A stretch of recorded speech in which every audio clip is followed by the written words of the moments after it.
sumber daya kelautan, perikanan, perairan umum dan Tansel Provinsi Aceh pada hari ini 8 Desember 2021 segera dimulai.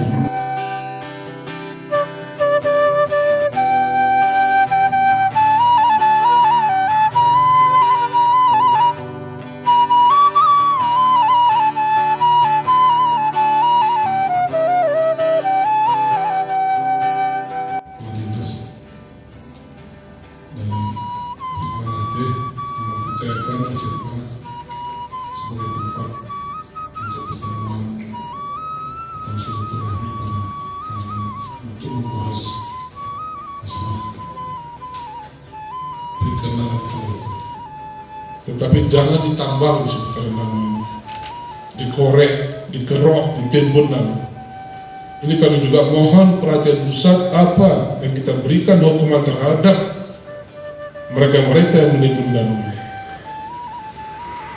Karena mungkin dari hanya perbuatan itu tidak diperhatikan. Harus ada pendukung. Karena ini Indonesia juga. Yang ini NKRI.